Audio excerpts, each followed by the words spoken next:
First quote. Where did that one come from? Nope. The second part of that quote that I've been saying for years is, but with every choice comes a consequence. And most students, when they hear that, think of it in a negative context. We talked about language last year. We talked about context of the language. I would say that it's not necessarily going to have that negative context depending on how you apply it, right? If you choose to do like 200 sit-ups a day, the consequence will be like rock hard abs. If you choose to enjoy donuts on your drives around the city, the consequence is rock hard ab. So, you know, consequence doesn't necessarily have that negative connotation to it. It's a little bit of a judgment call there. Okay. And we're not working, and now we are working. Okay, so let's take a look at ethics, okay? It's said that animals might have an easier time with their lives because they don't concern themselves with ethics, which itself is a debatable statement. Humans do need to often make a judgment call on what's right and what's wrong, what's good and what's bad, and what philosophers call the ought question. What ought I do, or what should I do, okay? A lot of the questions that we have in morality is answered through habit and through custom, okay? Custom, which is the custom of the place that you're living, custom in terms of the way you're brought up and things like that. Those often lock in a lot of your moral decisions. Okay? But I'd say even more so than that, it's a matter of habit, what we consider right and what we consider wrong. Okay? But the point of this unit is to stop and question that a little bit. Why do we make those choices? How do we make those choices? What my job as your teacher, though, is not to do is to tell you what moral choices to make. I'm not up here to be your preacher and tell you what you should and shouldn't do, what you ought or ought not do. And this unit is not about that. It's not about making moral judgments. It's about why we make those moral judgments and to dig into the deepness there. Okay? So you promised to help a friend on Sunday when they're behind on their homework. That might have been yesterday. Should you make copies of your homework and just give it to them, knowing that that is perhaps not the right thing to do, okay? That could be a simple moral question you can make, up to more complex moral questions like what should you do with your life? Much more difficult questions, right? Including some of these tough ones. Is abortion ever justified? Should drugs be legalized? Are there limits to free speech? And is there such a thing as a just war? Those are not small ethical questions. Those are big ethical questions that obviously we haven't solved as a society because we continue to debate them, okay? So they're not simple answers. It's not like we can go to one set of moral principles and see if this is in violation or in acceptance with them. It wouldn't be that easy, okay? So we'll take a look at ethics at the end of each unit and kind of have a discussion about it. So the things we're going to look at when we look at ethics this year include relativism, the self-interest theory, religious ethics, duty ethics, and utilitarianism. Some of those maybe will be things you could incorporate into your essays or your presentations if you wish, okay? The fact is none of those theories is entirely satisfactory. That's why the moral questions are still unanswered, okay? We haven't come up with the universal theory of morals yet. Maybe we never will, okay? But this study of ethics and morality is, I think, a useful one to you. I'm sure you have done it before, just maybe not in an academic context. Broken promises don't upset me. I just think, why did they believe me? Okay, so let's take a look at moral reasoning. So some would say that it's just a matter of taste, okay?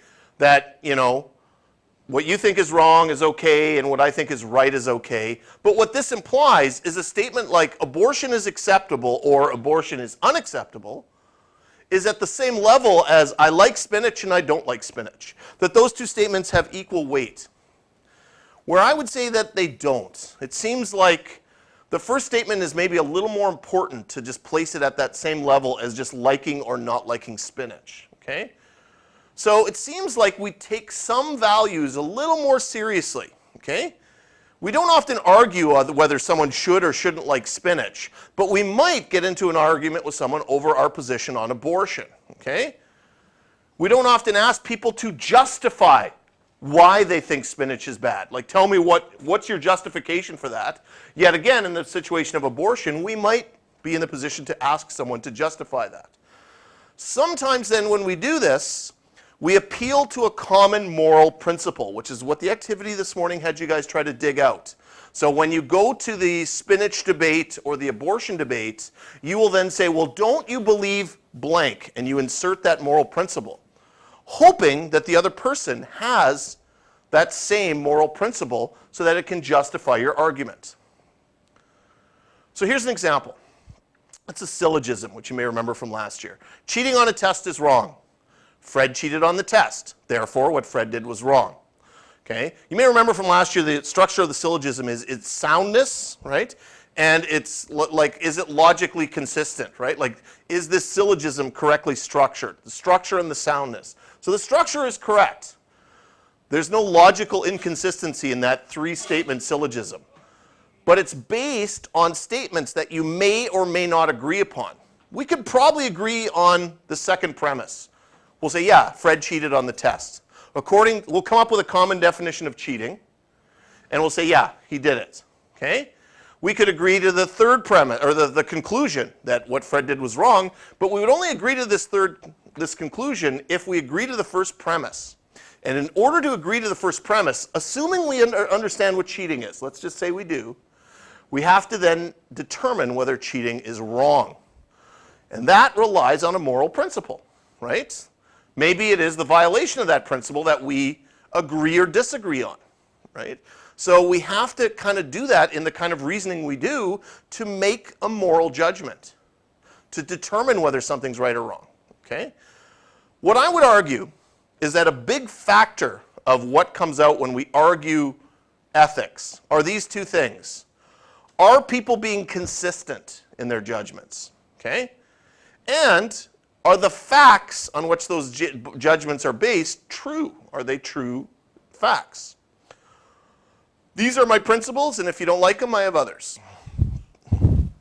Okay, so let's talk about consistency. So the consistency of a statement, okay? So when we pass moral judgment, we expect consistency, okay? For example, if you think it's wrong for Fred to cheat on the test, you should also think it's wrong for Sally to cheat on the test, and Dave.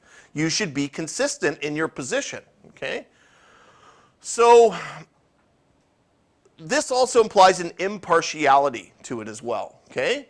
So if they were all cheating, they should all receive the same moral judgment and the same moral retribution or punishment or whatever kind of statement you want to make, okay? I think you guys, in your 12 years of public school, have argued for consistency. I've seen it, not necessarily in you particularly, but I've seen students over my 15 years of teaching say things like, well, how come he got that and I didn't get that? How come they got that and I didn't get this? How come our class didn't get what their class got? That I think is a good, you're arguing for consistency. So we all kind of have that within us. We want that consistency, okay? Otherwise, when you're not consistent, it doesn't seem like you're being morally correct, okay? So once you do this, it's most likely then, when you seem to have inconsistency, a dispute about facts. And this is, again, what I see in my experience, is when I say, well, when someone says, well, how come I didn't get that and they got that? I'll say, well, just a minute. It was a different situation. This person had this going on and this person had this going on. Now it's a dispute over facts, right? It's not a dispute over inconsistency. Generally, you don't go, well, yep, that's just the way I am. I'm inconsistent. You get it this way, you get it that way. You never know which way it's going to go. No. It often turns into this dispute over factual evidence, okay? And it comes down to that look at evidence, right? Now, in a lot of cases, we will all agree on the facts. We'll say, yep, Fred cheated. Do you agree? Yep, I agree Fred cheated. On the test? Yep, on the test. That's the test. This is what cheating is. I agree Fred did it. We all agree that Fred cheated on the test. But whether or not we feel that's wrong could be different, okay? So even though we agree on the facts, we might have a different underlying moral principle that changes the way we judge it. Whenever I'm caught between two evils, I take the one never tried. Anyone know who Mae West is? Anyone have any idea? She's an actress, but from long before your time, long before my time, and she was considered extremely controversial at the time. You may want to just Google her one day and just see some of the stuff. You'd be shocked at what she said at the time. You can see her date of birth was in the 1890s, right? She lived till 1980, but so her film career and stuff was in the early days of film, right? And so she did some really controversial things. Okay, so now we come down to this disagreement about moral principles. So here's the line of thinking that generally happens. You have a moral principle, you take a look at the facts, and if we agree on the facts, then we make a judgment. So the principle might be stealing is wrong, right? Okay. The fact is Fred stole something. So now we can make the judgment, what Fred did was wrong, okay? But the problem with this simple layout of the structure here is we often dispute the second factor. Like the third one is the judgment. That just comes out from the first two. So we often debate the second thing. Well, I don't know if what he did was stealing per se. It wasn't really stealing. So we're disputing the facts. But often we dispute the principle as well. So some people say, well, no, stealing isn't wrong. And then you challenge them on that. You say, well, wait a minute, you don't think stealing's wrong at all? Well, no, in this case of this, and now you're back to disputing facts again, right? So it's really more about disputing the second point than the first, but believe it or not, there absolutely is a lot of disagreement on principles as well, okay? If we all shared those principles, if we were all in agreement, then I think life would be a lot easier. If we all said, you know what? Murder is wrong. It's just wrong across the board, okay? But, and maybe we do have that. But then if I say killing is wrong, okay, not murder, but killing is wrong across the board, again, we could have disputes there on the facts of things. Well, just a minute, when the soldiers went in to liberate Afghanistan, that wasn't killing per se. Or oh, well, in the case of this assisted suicide, that's not killing per se. So it really gets to be a lot of debated factual information, and the principle starts kind of becoming a little more wishy-washy, okay? If someone has a completely different moral principle to yours, how can you convince them that they're wrong? How do you convince someone, if you take a stand on abortion, that their position is completely wrong when they have the complete opposite position to you, okay? How do we do that? It often, again, becomes a debate of fact. Because you can't just say to them, well, no, what you think is wrong. That isn't enough to convince someone. You've got to then back it up with something, if you hope to do that at all, okay? All right, so let's wrap that for today. And I'm going to give you your takeaway assignment for today, and it is my favorite assignment of the year, I must say, because it's